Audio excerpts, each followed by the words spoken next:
Welcome to Unpacking Peanuts, the podcast where three cartoonists take an in-depth look at the greatest comic strip of all time, Peanuts by Charles M. Schulz. Hey everybody, welcome back to the show. This is Unpacking Peanuts. I'll be your host for the proceedings. My name is Jimmy Gownley. I'm also a cartoonist who did things like Amelia Rules, 7 Reasons Not to Grow Up, and The Dumbest Idea Ever. And guess what? You can read my new strips for free over at gvillecomics.substack.com. Joining me as always are my pals, co-hosts, and fellow cartoonists.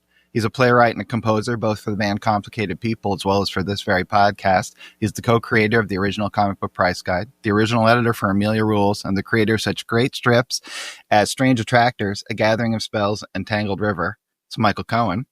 Say hey. And he's executive producer and writer of Mystery Science Theater 3000, a former vice president of Archie Comics, and the creator of the Instagram sensation Sweetest Beasts. It's Harold Buchholz. Hello. And making sure everything runs smoothly and keeping us out of trouble, it's our producer and editor, Liz Sumner. Howdy.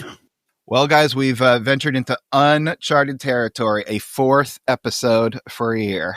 No one's ever done anything like that. Never. It's never been done before. So, is everyone ready for the emotionality of getting through episode 1999, part 4, and then episode 2000? Get out your handkerchiefs. Yeah, it was emotional reading these strips. There's no question about it. It really was tough. And for those of you who don't know what we're talking about, spoilers. This is the end of the run of Peanuts. And if you know any history of the creator of Peanuts, it also dovetailed eerily with his end as well. And that is, I think, partially what makes this particularly powerful to be reading his final work. And on November 16th of 1999, he was rushed to the Santa Rosa Memorial Hospital. He had a blocked abdominal aorta. They did surgery. And during the surgery, they discovered he had colon cancer. I remember finding out that he was sick. I worked at a TV station at the time, an ABC affiliate, and they knew I was a Peanuts fan, a Schulz fan, and they had me on as their, man on the street explaining why it's such a sad thing. But I refused to cry on camera, even though they really, really wanted me to, I think. But well, you can make up for that today. Yeah, no camera thing. I'll happily cry on a microphone. Okay. So I want to say, everybody get your colonoscopies. Yeah, you know what? That's a good thing. That's a good thing to remember. Who knows what would have happened if they would have been able to find it sooner, but they did not. So, Michael, do you remember this period? Do you remember what your thoughts were, having not read it in such a long time? Or? I don't remember how I found out. Possibly you. Yeah. You told me. No, I do remember an issue of the Comics Journal came out shortly afterwards, with lots of interviews and lots of comic professionals talking about how much they worship Schulz. And that was the first time it really sunk in, when I was, all of my other comic heroes mourning him, even though they had no stylistic relationship to him. Well, that's such an interesting thing. I mean, his work just crossed every possible boundary. Underground cartoonists loved him. Horror cartoonists loved him. Superhero cartoonists loved him. I mean, he just touched everybody. And obviously not just cartoonists. It's just hundreds of millions of people. It's astounding that it all came from one person. And what's also kind of amazing is the fact that even though, he leaves us at the end of this run, Peanuts doesn't. It's still, like Michael said episodes ago, for a lot of people, it never ended. Mm-hmm. And that's something else. That's, I guess, when you magically turn your one and only life into art, and the art's this good, it's a kind of immortality in and of itself. It's amazing. Well, I guess there's no point in putting it off, sitting near the bush, How about we just hit these comic strips? Okay. Let's do it. Actually, Harold, before we do you have one final anger happiness index? I do. So, yeah, the Anger and Happiness Index. This is the last full year. And so last year, 1998, we had 91 strips where characters showed anger and 80 that showed happiness. So anger was beating out happiness toward the end of the run. How does it feel like it ended to you guys? I think it's about the same. I don't think we've had much change at all. Yeah, Michael, did it have a different vibe to you at the end, or did it pretty much just seem like the continuation of where we've been? It really seemed like he was just moving forward as usual and not letting whatever was going on affect his characters. Yeah. Well, it's interesting. The happiness pretty much stayed the same. It went from 80 to 84 strips, but the anger dropped like a rock. Oh, wow. To 57. Oh, wow. Isn't that wild? Yeah. So, yeah, I mean, who's to say what that was about, why it was, but I think that's the second lowest it ever was since we started counting this. Amazing. So, yeah, so something happened. Something was going on, but in a way, I'm strangely happy that was the case. Absolutely. And that puts up your happiness index by That's so there you go. Because I don't know if you know this, but I keep the same tabs on you. Oh, well, that's There's good. We'll put that on the obscurities tab that's inside the obscurities tab. Yes, the obscure obscurities. And again, for those of you, now that we're kind of coming to the end of this 50-year run, if you have not been to unpackingpeanuts.com and have not clicked on the obscurities page, Liz has created an amazing collection of little posts that were related to things that we've talked about all the way through the run of the strip that were a little bit out of the ordinary. And I think maybe that tab is a little an injustice to what's in there to call it obscurities. But since you are the insiders, you know the podcast, there's a lot of really cool stuff in there. And it's definitely worth going in and spending a few minutes just reminiscing if you've been with us all the way through, or discovering some pretty cool stuff about things Peanuts covered over the years.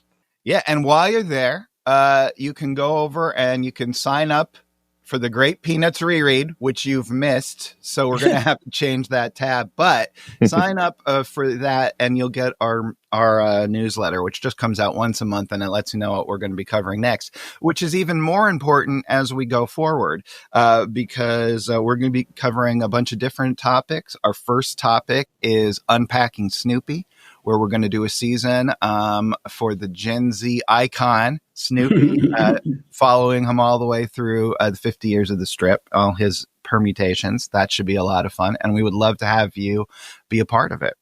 Okay, well, guys, no putting it off anymore. Let's hit the strips. Oh, just one more thing. Yeah. Sorry. Oh, you were just kidding. Yes, yeah. We'll see you next time for episode 5 of 1999. October 15th. Charlie Brown's reading that same book he's been reading for 50 years on the chair. That's my headcanon. He has never finished this book because people keep interrupting her. And Sally interrupts him, hanging on her new favorite position, hanging on the edge of the chair. And she says, "The teacher didn't like my report." And she sits next to him and says, "I have a sneaking suspicion she thought it was dumb." And Charlie Brown asks, "Why do you think that?" And Sally says, "She said it was dumb." I guess their teacher's not that much better than Peppermint Patty's. This is the first time I've seen a strip where a character doesn't have both parentheses around the sides of their eyes. If they have one, they have two. Here, their first two panels, Sally has parentheses on one side and not on the other. And I'm wondering, is that some new expression that he's going for? Because I've not seen him do that before. I think it's because her head's turned a little bit. Yeah. That's what I think. unusual. And then she doesn't have any in the third panel. So Yeah. her kind of depressed look is, I think, what he's going for, but only on one side. Yeah, I think, well, maybe she's only half depressed. Maybe.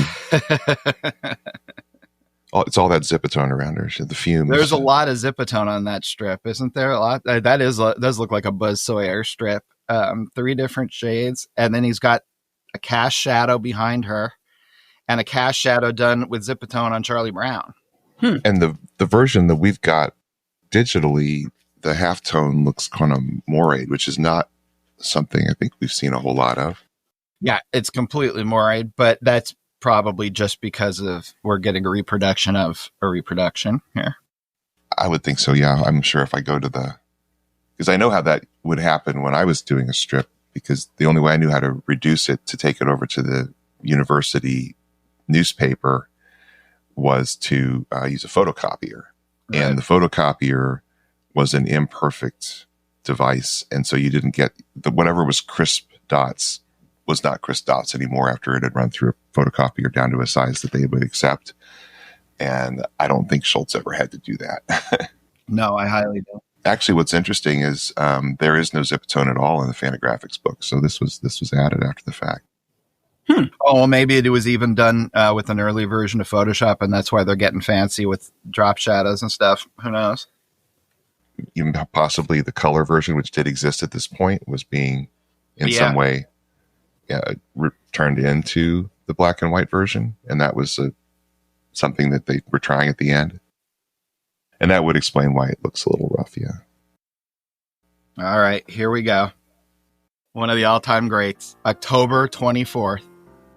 Rerun's on the front porch or the back porch of the Van Pelt house, and he yells, "Lucy, lunchtime." This is a Sunday, so now the strip really starts up. And Lucy is ready to hold the football for Charlie Brown one last time. And Rerun says to her, "Mom says to come in for lunch." But Lucy's busy. She says, "So I'll hold the ball, Charlie Brown, and you come running up and kick it." But Rerun says to Lucy, "She says right now." Lucy says, "Oh, good grief." She's frustrated because this is like her favorite time of year. And Charlie Brown says, "That's all right. We'll do it some other time." But then Lucy makes the fateful decision and says, "No, Rerun can take my place." And Rerun says, "Me?" And then he sets up as if he's going to hold the ball for Charlie Brown. And Charlie Brown walks away saying, "This time I'll do it. This time I'll kick it. Rerun will never pull it away. He just wouldn't." And Charlie Brown heads for the football. So here we go. And then we hard cut to inside the Van Pelt house with Lucy having her little lunch. And Rerun brings the football in. And Lucy says, "What happened? Did you pull the ball away? Did he kick it? What happened?" And Rerun says, "You'll never know." Which sends Lucy screaming to the heavens. "Oh!" Well, I hate to deflate the importance of this. But this doesn't count because she gave it to Rerun as opposed to her doing it herself, right? No, because I'd been doing some heavy 1950s rereads, and he actually kicks a football. It was like 1953. It was a Snoopy strip, so Snoopy's just looking at the football and then not sure what's going on. Then Charlie Brown runs up and kicks it. That doesn't count. I'm sure he's kicked a football in his life. No, but somebody was holding it, so it's not the first time. All right. Well, that was. Sorry. Yeah. Actually, I was looking. I mean, that was like deflating you always. Jesus Christ. No. Well, again, I mean, come on, Rerun. He's mixing up this strip so well at the end, and this is such a great example of that. A long time tradition, and he gets to step right into it. I love the little innocent stare he has looking down at the ball, holding his finger on it as Charlie Brown walks away to go and run and try to kick it. It's just great little character. I love it. He has the and what's great about it is that he has this opportunity. He could just do it and let Charlie Brown kick the ball. He could pull it away and make Lucy happy, but he finds, as Rerun often does, a third way. Yeah. Right. Yeah. He can. Yeah. He can possibly satisfy Charlie Brown and himself, or not. We don't know. And but yeah, he's got those closed eyes that we often saw Pigpen have. Mm-hmm. It's kind of this noble He's just so content and smug. Actually, is the word we're looking for. Smug and nobly smug. Maybe, I don't know, but it's great. Yeah, really, really good, and such a like you couldn't end it better because you can have it whichever way you want. Mm-hmm. You know, and that's amazing. If you knew you had to end it, you wouldn't do this well. You know? Yeah, love it. Getting some color in those some of those gradations in it, and like puffy clouds and stuff. Mm-hmm. Yeah, puffy clouds even look soft. Mm-hmm. Yeah, and they're not hard edged. So he did not draw. No, that's the clouds, a Photoshop thing. Like little spaceships, like planned. Yeah, it looks like the same one moved 3 times. You have a supercomputer, make 3 separate clouds. Come on, people. You have a Commodore 64. October 28th. Peppermint Patty comes up to Snoopy, who's sitting atop the doghouse, and says, "What kind of a message dog are you?" And she hands him a piece of paper and says, "Here, I want this delivered right now. And don't make a paper airplane out of it." And Snoopy doesn't. He just rolls it up into a ball and throws it. This is a follow-up where he does do the paper airplane. What's a message dog? Oh, the famous message dogs of the Himalayas. Uh-huh. How everybody knows them, Liz. Wow. Yeah, you haven't checked out our Peanuts Obscurity page. There will be a whole entry on that. Yeah, well, Peppermint Patty's sure there is such a thing as a message dog, and she's sure it should be Snoopy. And then, she's always signing people up for things, especially Charlie Brown, and now she's signing up Snoopy for something, and he's not. She's kind of like replacing Frida. I see. Who's always trying to get him to go after the bunnies and early in the morning. So this is a Peppermint Patty project, but I thought it was very funny. I picked this one. Just wadding the message and tossing it to the cat. And for what it's worth, the last daily strip that had Zipatone was September 22nd. So they were messing around with some other process for these final months. How do you know that? Because the Fantagraphics books don't show the coloring, so it's only the strips as they were, I guess, in that initial form. Got it. October 31st. We start out with a symbolic panel. It's Snoopy in a jack-o'-lantern. He's popping out the top, and from the eyes of the jack-o'-lantern, 2 of his little bird friends. I think it's definitely Woodstock and Harriet pop out of the eyes. And then we see Sally going home, and she looks irate. And she comes in, and there's Charlie Brown, who's now reading a comic book. So maybe he's finished that book finally. And she says to Charlie Brown, "I can't believe I'm so stupid." She kicks her jacket as she takes it off, saying, "Why do I believe him?" Charlie Brown says, "Believe who?" And Sally says, "Linus. Why do I believe him?" And then we cut back. It's a flashback to Linus and Sally in the pumpkin patch. And Linus says, "If you sit here in the pumpkin patch, you may be the first one ever to see the great pumpkin." And Charlie Brown says to Sally, "And you believed him?" And Sally says, "How could I help it? We actually heard something." And we cut back again, and Linus is excited. And he says, "Listen, do you hear that? Do you see anything?" And Sally says, "Yes, I see something." And Linus says, "Is it the great pumpkin?" And then Sally yells, "No!" And we see Snoopy driving a Zamboni across the pumpkin patch. And she yells, "No, it's a Zamboni." Always good for a laugh. Is that the final appearance of the Zamboni? I thought we already talked about the final appearance of the Zamboni, didn't we? Oh, maybe that's coming up. I don't know. I'm no, confused. we talked about it like 2 or 3 episodes ago. All right, well, they were wrong. Whoever. It's the ChatGPT answer. And you go, "Are you sure?" And it's like, "Oh, it's always good to recheck." We are just completely opposite of what I just told you. Yeah. What do you think of the coloring in this one? Yeah, who's doing that? No idea. Totally different. I imagine it's Paige Braddock, right? I mean, it's interesting. I'm wondering what Schultz did offer here. So we see his famous grass in that throwaway top panel, but you don't see the edge of the grass. Lines, yeah. So did he provide the grass? and it was removed artistically so that it's just the green? I don't think so. Or did the artist just take the liberty to make Peanuts grass? Because it's not really very good Peanuts grass. Yeah. Yeah, it's interesting looking. It's very 90s coloring. Yeah. Lots of gradations, and they go out of their way to make that sofa look That's gorgeous. 3D. Yeah, the Yeah. sofa looks awesome. Yeah. Yeah. And again, some colors we would not have seen on the color spectrum back in the day.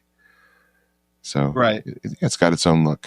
It was hard to get good dark colors for one thing. So like the purples look really good. Yeah. I love the little love seat. Really cute. Yeah. And the bushes that they're in. And Yeah. With the pumpkin little patch are- highlight on the edge of the leaves. Yeah. It's really giving you a measured look that's shaded like we've never seen before. I'm wondering if he's reading an underground comic. With the X. Yeah, it's got an X on it. Yeah, I started just spelling comics with an X. Was that something that happened before? Well, maybe Rerun has gotten some stuff published. November 4th, Snoopy's atop the doghouse and he's looking fiercely towards the house. And he says, sometimes if you stare at the back door, your supper comes early. And then we see Charlie Brown saying, Snoopy? And Snoopy is so excited, he starts dancing around. It worked! It worked! It worked! It worked! Leaving Charlie Brown in the middle of this completely befuddled and an empty supper dish on the floor. And then Charlie Brown says, I just came out to tell you that supper will be a little late tonight. And then this deflates Snoopy utterly. He's lying flat in his stomach and he says, it didn't work. One parenthesis again, so maybe this is a thing. It's just his new expression around Snoopy's eye when he's all depressed that he didn't get his food. But I love the dancing.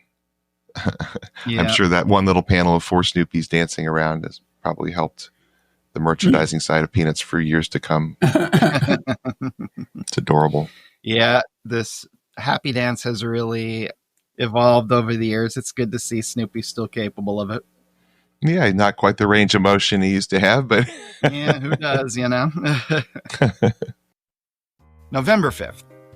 Peppermint Patty and Franklin are in class, and Peppermint Patty says, Psst, Franklin, what did you put down for the 5th question? And Franklin says, there is no 5th question. That was yesterday. And Peppermint Patty says, really? I thought I did that test. And then Franklin says, maybe you didn't hand it in. And then Peppermint Patty, shuffling through some papers, says, you're right. Here it is. And she says, in the last panel, this is the one where I spelled my name wrong. she is at a Montessori school. She's just doing tests at her own speed. I mean, you're right. Here it is. Yeah, it's what she's working on. That's the test she's doing.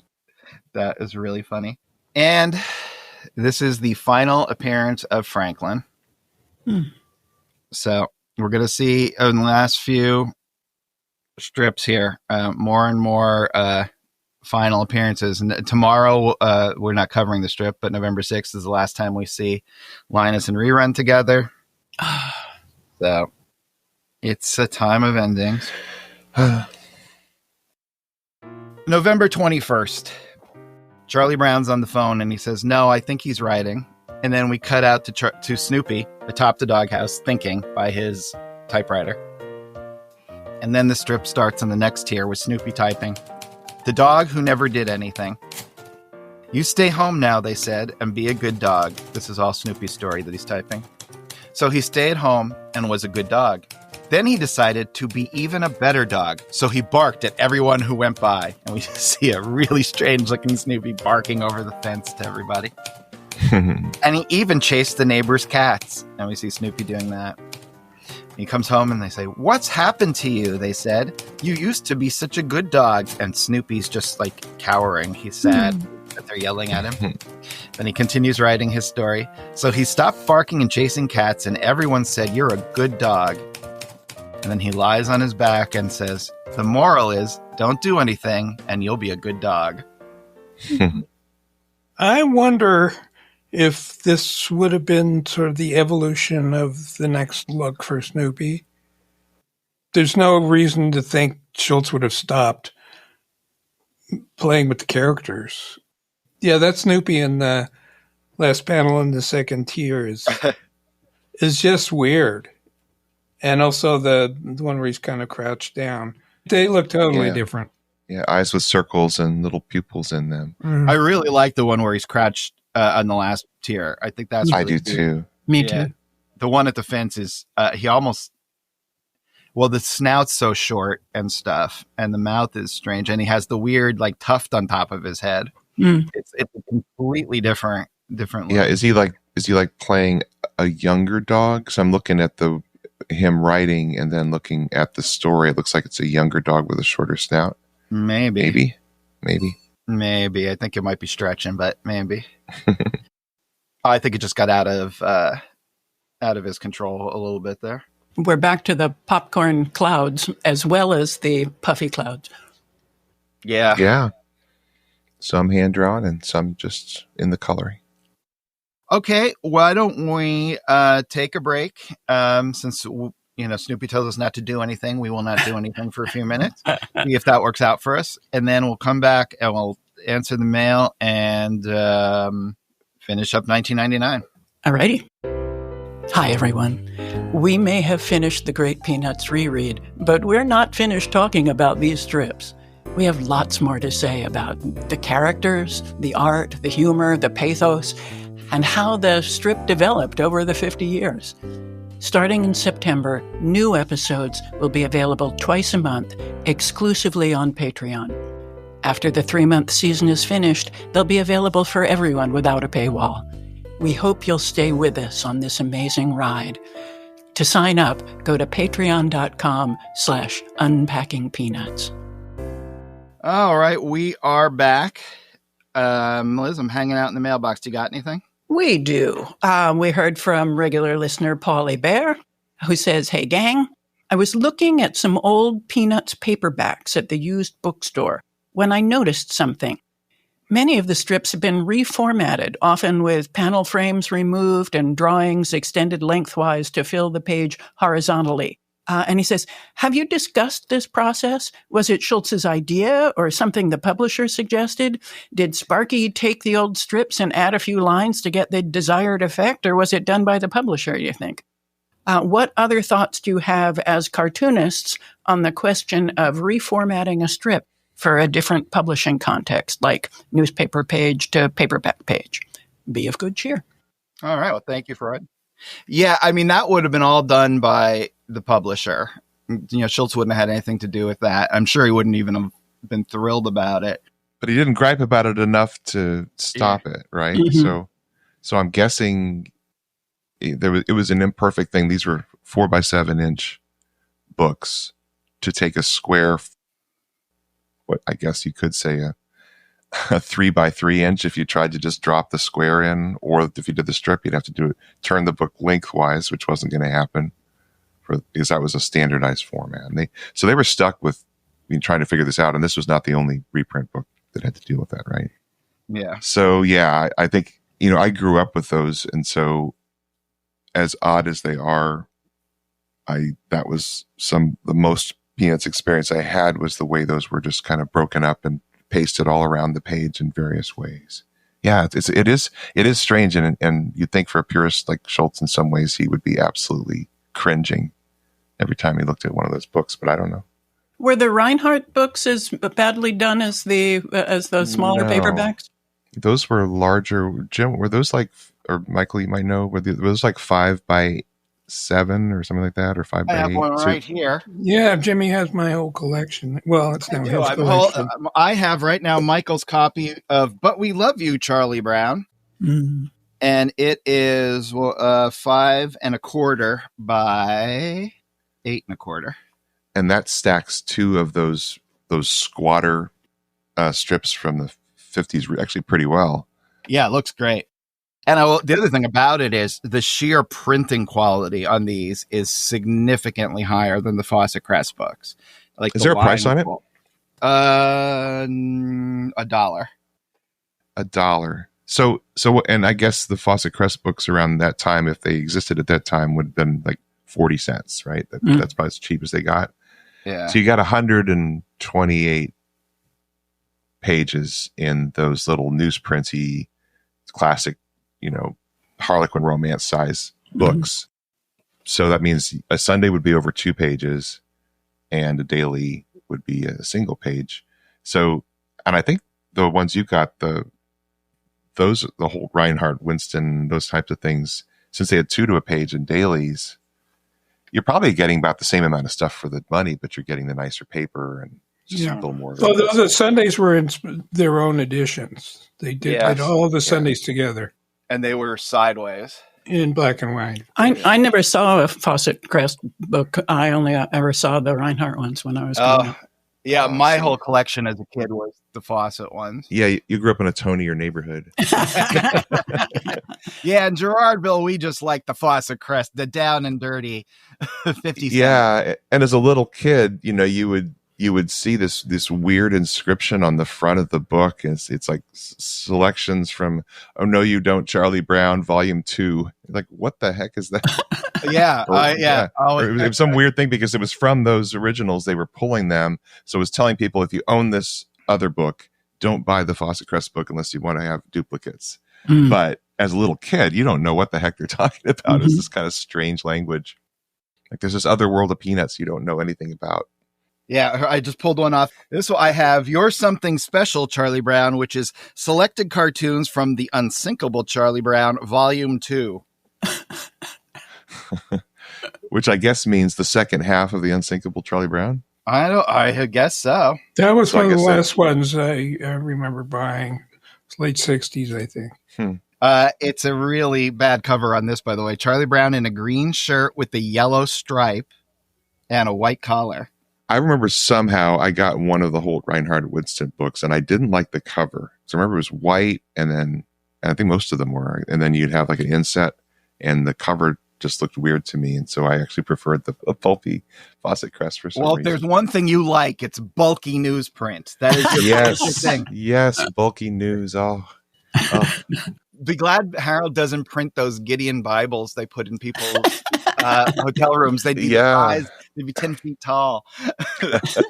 What's funny is the original books had much snobbier titles. They assumed kids actually had education. It was As You Like It, Charlie Brown. Like a Shakespeare reference. The one I remember was Snoopy. Yeah. That was the third one, I think. Yeah, and I'm assuming he wasn't choosing those titles either. No, Sunday's Fun Day, Charlie Brown, not so good. Yeah. I remember at Archie, when we started putting out the 1,000-page digests, that was so fun, and we had to come up with a different name for the book publisher so that it could be differentiated. And we learned if you label it something Volume 2, Volume 3, Volume 4, people will tend not to buy it unless it just looks like it's its own thing. So it was the Archie 1,000-page spectacular. And then as we went along, we were running out of superlatives. And so if you look at some of them, they are some of the weirdest names, like the Shindig. And there's some really bizarre names we've got later in the series. We also heard from super listener Susie Metzler, who responded to our email about what we're going to be doing after 2000. And she says, "But we want to know what you'll be talking about, please." Is that how she sounds? Well, we were just talking about this in the break. What we're doing, we're honing the details between us, fine-tuning it like a laser. But we're talking about Snoopy. Okay. First season is going to be all about Snoopy. All his various guises, his growth, his evolution, all that sort of stuff. It's Gen Z icon Snoopy, so we thought that's a perfect place to start the new format. Okay. Sounds good. And that's it for the mail. All right. And we heard on the hotline, we received this. Hi, gang at Unpacking Peanuts. This is your friendly neighborhood museum curator, Benjamin Clark, calling from Santa Rosa, California. I'm actually calling from the Schultz Museum itself. And your recent mention and discussion of the strip from January 28th, 1999, featuring the gang at a art museum. Rerun is looking at the tribute piece of art for Earl from Mutz, and several other characters looking at another painting, and you all wondered what it was. And you know what? I have been wondering the same thing for a long time. And so, but having, art museum friends, I've sent that around, and nobody else seems to know what it is either. In the next strip, January 29th, Rerun mentions Andrew Wyeth, who is someone that Schultz really, really admired. And so I thought, well, I wonder if it's an Andrew Wyeth tribute. And I looked through all the art books of Andrew Wyeth that Charles Schultz owned, and also not there. So, but Andrew Wyeth did like to paint boats and ships and things, and I think that is what is in that picture. So I think the mystery still stands, and it's maybe not Andrew Wyeth, but maybe somebody like that. I don't know. Anyway, that's all I have. Thank you very much for such an engaging conversation. As always, you guys do such a wonderful job. So keep up the good work. We'll talk more soon. Bye. Liz, why don't you say what happened from here? So I had just posted on Blue Sky that we did a reverse image search of that panel. And I learned that it was a Monet chalk drawing, black chalk, called The Port at Touque's. Touquet. So I pointed Benjamin to my post, and he looked it up in Schultz's Monet books and posted back that you are absolutely right. Mystery solved. There you go. Hooray. Unpacking Peanuts for the win. Woo! And reverse image. Well, thanks for checking that, Liz. That's exciting, and it's nice to solve a mystery. We can put that in an exhibit someday. Yeah, and we are always here to help you, Schultz Museum. Absolutely. And that's it. So if you guys want to get in touch with us, please feel free, because we love hearing from you. You can call us on our hotline or leave a text message. That number is 717-219-4162. Just remember to identify yourself on the text message. You can also send us an email. We're unpackingpeanuts@gmail.com, and you can follow us on all the good social media, but I'll give you that at the end. And let's get back to those strips. Oh, wait a second. What about where's Harold? Harold, where are you going to be? Where's Waldo? Well, I just wanted to remind all my friends in the New Jersey area that I will be on the 26th of July at the New Jersey Punk Rock Flea Market, which I misunderstood. I thought that was in Trenton. They have moved it from Trenton, and it's actually in Edison, New Jersey. That's so punk rock to move it. Yeah. Come on. Yeah. Well, it is an interesting story. Apparently the place they were in was falling apart, and Trenton was doing nothing to keep it up, and they were fearing for the lives of the people who were coming. So it was too punk rock. They didn't want anyone to die, so they looked around and they found another location in Trenton, which was owned by Ticketmaster, which is very not punk rock. They did not like Ticketmaster and how Ticketmaster did things, and they're like, we can't do this anymore. So they renamed it to the New Jersey Punk Rock Flea Market from the Trenton Punk Rock Flea Market and moved it to Edison. So, but it's closer to my home, so I'm kind of happy about that. Nice. So what do you say, guys? Are we going to hit This is tail it. end of these strips? Sure. All right. November 28th. It's a Sunday, and we see Snoopy in the World War I flying ace getup, and Spike is down in the trench in his infantryman getup. And they run off the field of battle and head to a little cafe.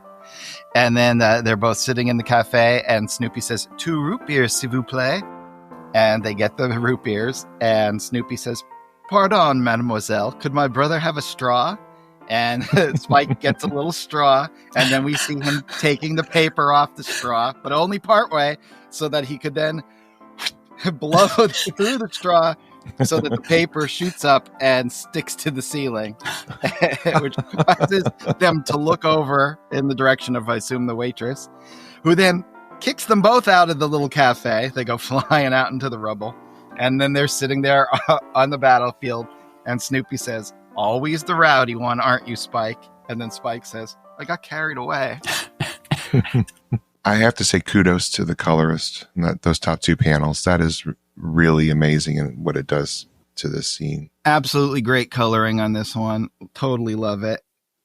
Hard to get those gradations to work right. They usually look super dated, but that color is awesome on those first two panels in particular. Really, really nice. And Schultz offers just enough detail in the ink to complement the coloring, and vice versa. Yeah. I wonder if our friend Benjamin Clark could tell us who we were praising the Zipatone artistry over the last few years, and it would be nice to know the Zipatonist and the colorist on these. Yeah. Yeah, I would be. And this is the final appearance of Snoopy as the World War I flying ace.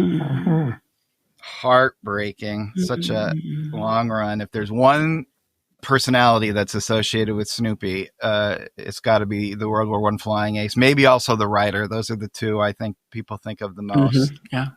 And last one. But not the last Spike. No, not the last Spike. Good. November 29th, but here's another last.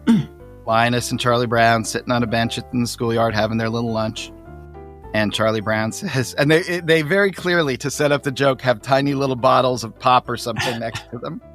And Charlie Brown is playing with the bottle cap, and he says, I should take this bottle cap over to that little red-haired girl.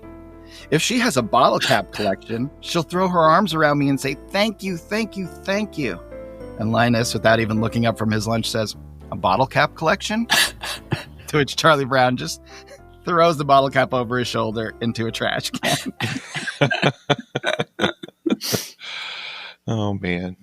Did anyone ever have a bottle cap collection? Is that a thing? Not officially. I think I did have a few bottle caps lying around in a junk drawer. This was the age of Pogs, which I never quite understood. No, that was, oh boy. Supposedly, they've kind of, maybe, in a way, made a comeback. But yeah, for you young folk who don't know what a Pog is, we don't either. And we were there when it happened. No, I mean the deal was, it was, so you would get a gallon of milk or whatever, right, with a little twist off plastic cap with a big wide open mouth, and on the inside there was some company that had a printing of some sort on it, the inside of the cap. So if you flipped it over, you could see what was printed. And for some reason, they decided, hey, we have to print a bunch of these at a time. Why don't we do a bunch of different designs and maybe people will collect them? And for some reason, they did. And then all of a sudden, it was like, oh, other companies, hey, we'll do it too. But then people said, why even bother with the having to buy the drink? We'll just print thousands of these circles with little designs on them and call them Pogs. And people collected them for a while, and they were not very collectible because they were weird, and I didn't understand them either. Well, I remember when I was a real little kid, so I think it was Pepsi, they did all the NFL helmets on the inside of their bottles, caps, and I remember collecting those. And I also remember a friend of mine had a big piece of styrofoam on the wall.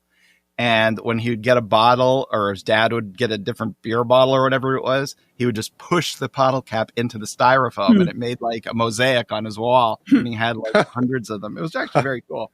That's kind of neat. Shout out to Joe Vivacis, who I'm sure is not listening. So I'm curious that Jimmy, you said pop, not soda. And I'm under the impression that people from the Philadelphia area. If I said pop, it's the only time I've ever said pop in my life. We would only say soda. I never would say pop. It's soda. soda. Who knows why I said it? Who knows when you're talking on these microphones what comes out of your mouth? Phew. No, now my theory is complete. Oh, yeah. No, I don't mean to betray our Pennsylvania roots by saying pop. That's right on, PA. Yeah. Well, what's the Minnesota way to say it? It's Midwest is pop, right? Yeah, I think so. Yeah. What about LA? What'd you say? Soda. Okay. Good. December 4th. Spike is trying to climb up his cactus friend. And says, ouch, ow, ooh, ouch. He gets a little higher and says, ouch, ow, ouch, ouch. Then he gets to the very tip of the cactus. And then he starts crawling down saying, ouch, ouch, ow, ouch. And then he hits the ground and says, joy to the world. And we see what he had done was put a star at the top of the cactus for Christmas. And one last ouch. That's wonderful. And that is the final appearance of Spike's cactus. Aw. Well, that's a quite a way to go. Yep. It's a good looking little star, though. It's a real star, not so much a data game star. So that Really. Yeah, and it tells you something about Spike, that he's an early decorator. This is the 4th of December. Now, we don't talk about the next strip, the 5th, but that is the last appearance where Linus and Sally are together, and they're going sleigh riding in the box, which is an appropriate little end for them. Sally sticking by her man as she flies the mountain. And then December 7th, Charlie Brown comes out to Snoopy, who's sitting on the doghouse, and Charlie Brown says, a good watchdog doesn't just go woof. A good watchdog goes, rawr. And Charlie Brown is like gritting his teeth and really getting into it. And Snoopy says, all capitals? Meaning he could see Charlie Brown's lettering. Which is the last self-referential strip about lettering. Yeah. They're all capitals. Yeah, right? That's a good point. Yeah, it's really more bold is the issue with the arg than it being capitals. I think we should put out a book that is just this strip with Snoopy saying different things every single panel at the end. You mean sans serif? have you flossed? December 13th, Snoopy is out there with in his Santa Claus outfit, and he's got his bell because he's doing his Santa for the Salvation Army shtick. And as Lucy walks by, he rings the bell really loud. Clang, clang, clang, clang. Clang. One more. And then Lucy goes butt over tea kettle, and she's lying there on the ground. Snoopy says, season's greetings. And that's the last appearance of Lucy. That's very bizarre. Wow. I mean, he wasn't thinking that clearly. No. Because it doesn't feature any Lucy traits at all. No. He also makes a decision about seasons with an apostrophe. Well, finally, someone's done that. And I will say that the Zipatone came back. So I don't know if that was an experiment and that they switched on, or maybe Fantagraphics was getting its sources from different places. I don't know. So they were gone for a while and then they came back. So what you see here is what you see in Fantagraphics. All right. Final Lucy. Yeah, isn't that? You'd think she'd crazy? stick around till the end. Yeah, he just didn't have any more Lucys to do in the last couple of months. Yep. December 21st, we have the final appearance of Spike just walking as tumbleweed out around the desert. And then the final baseball theme strip is on December 27th. And it's just a whole season of endings. You really just need to read all of these and really take them in and savor them. But here we go, December 31st. And Charlie Brown's in the beanbag chair and Sally's behind him and says, that phone call was for you. I told them you don't take personal calls. I told them you lead a secluded life and prefer not to be part of the outside world. And then Sally leans up against the beanbag chair saying, I volunteered to be the one in our family to take all the phone calls. And then Charlie Brown sinks deep into the beanbag chair and says, I'd say something, but I am out of this world. So this is a particularly heartbreaking strip to me. Yeah. Because as we know, he went into the hospital November 16th. This is December 31st. So we're 6 weeks out. And this was an unfinished strip. The lettering in the last panel is, I believe, a font. Yes, it is. Well, I don't even know if it's a font or if it was just assembled from his lettering, but it was done by It definitely looks like a font, yeah, and which they would have already had for the sake of doing. Oh, that's greeting true. Yeah, cards and yeah, yeah. stuff. You're right. You're right. But do you think I think. he had it in his notebook? He had the lettering or the word. The lettering was on the strip, I'm sure. Yeah, because there's a number of these that. But what Couple of them, in pencil or what? Yeah. Yeah, he would put the lettering in pencil, but he was also not dead. I mean, he could have just told. They could have asked him, what the ending was, but man, that as soon as I saw it, I was like, oh, right, he's right in the middle of a strip. Maybe now we were asking ourselves the question: did we know if Schultz went straight through on these things and would complete one before he'd move on to the next one? Now, if that weren't true, this could have been something he had set aside for some reason. He wasn't pleased with it, or he wasn't sure about it, didn't have the gag line. I don't know. But otherwise, that does suggest the sense that he's drawing and he can't go on and he's going to the hospital. And that's just like, oh. Well, yeah, they do. In that book, Schultz and Peanuts by David Michaelis, he goes into detail about that day and, Schultz being taken to the hospital. It is very sad. And you can see that like Charlie Brown's feet look just a little too small coming out of the beanbag chair. And yeah. And that's the end of 1999. Everyone all right? Okay. Yeah. Well, that was the last full year of Peanuts. So before we sign off, let's just go around and do our strip of the year and MVP. Michael, why don't you start? Okay. Yeah, I kind of found this pretty quick. So this is not probably actually the best strip of the year, but this is my pick. Well, often the ones you pick is not actually the best strip of the year. Yes. Occasionally. But I do like this one. We're going back to August 19th. If people remember, this is the one where Rerun is just sitting there doing nothing. And Lucy's very upset about this. And she's screaming at him, saying, "This is a book. You know what a book is, don't you?" And he goes flying. And then apparently Mom sees this interaction, and Lucy says, "Nothing, Mom. I'm just encouraging him to read," as he recovers, as Rerun recovers from being yelled at. And I like this just because this is Lucy at her Luciest. She's not going to really help anybody. She may think she's helping people, but she's just making them more neurotic. And who would be your MVP? It's been Rerun the last 4 years. He's definitely the star of the strip at this point. It's a good pick. All right, my pick for strip of the year is October 24th. Rerun holding the football. Did Charlie Brown kick it? Did he not kick it? Everybody go around. Did he kick it or not kick it? Michael. Rerun would not pull it away. All right, so it's one for kick it. Liz? I think that he kicked it. All right, and Harold? Kicked it.